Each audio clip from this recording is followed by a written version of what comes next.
Which model railroading magazine is the best? Let's find out now.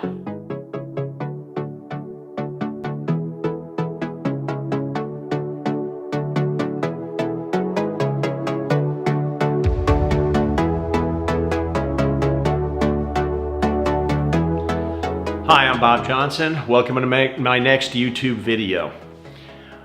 Here I'm going to rank 4 of the most popular model railroading magazines. Those are Model Railroader, Railroad Model Craftsman, Model Railroad Hobbyist, the all-digital magazine, and the MRR magazine. Now, I'm not going to rank these based on subjective criteria. There's perfectly good reasons to love any one of these over all the others based on the type of content, the quality of content. So, no knock on you if you love Magazine X and not Magazine Y or Magazine Z, and I end up saying Magazine Z is best. No big deal. And there's plenty of good reasons why you should like those magazines. What I'm going to focus on, but those are all subjective things, qualities. The quality of the production, the quality of the photographs. I'm going to focus on the objective things, what I can measure. So I took 2 issues of each of those magazines. Digital versions of RMC and obviously MRH, and paper copies of Model Railroader and the MRR magazine. And the first thing I did was I had to get a standard page size so that I could measure these appropriately. As you know, MRH has got over 250 pages, but they're a lot smaller than a print page. So using word count as a measure of the size of the page, I counted words on pages out of each one of these magazines, several pages from each magazine, and came up with an average word count per page to measure their size. Pretty crude measure, but the best I could do.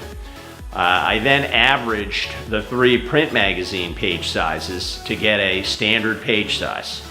I then could use that to adjust the page count of each magazine appropriately. So that meant that the page count for Model Railroad Hobbyist reduced from over 250 down to about the same page count as everybody else, because it turned out they were about 1/3 the size of a standard print page.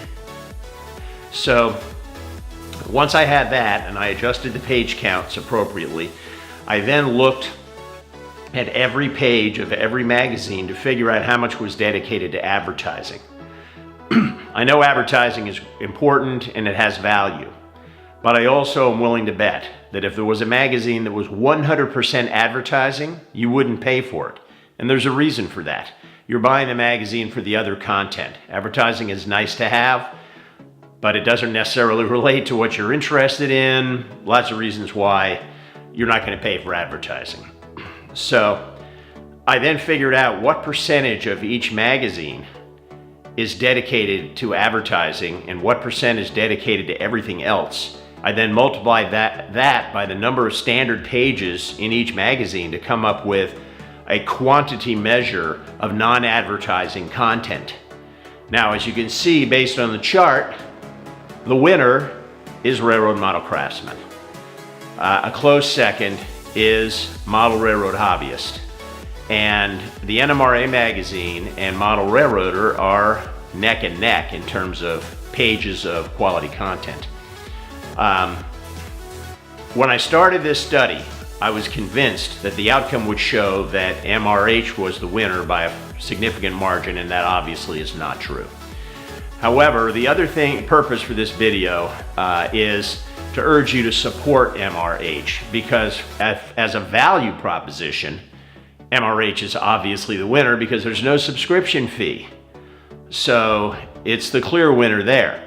But recently they've been asking for donations, and I urge you to donate. I am supporting them with a monthly contribution. You're probably spending, I don't know, $5 or more a month, maybe a little bit less, on Model Railroader, which is down near the bottom of my list. So spending $1 or $2 a month on Model Railroad Hobbyist and getting significantly more content is obviously a great deal, so I urge you to support them. This was a pretty crude study, done manually, so it could be done differently, and I welcome your comments on how I could have done it differently. Maybe I can redo it if you really think that's important. Bob Johnson signing out. Until next time, happy modeling. Bye-bye.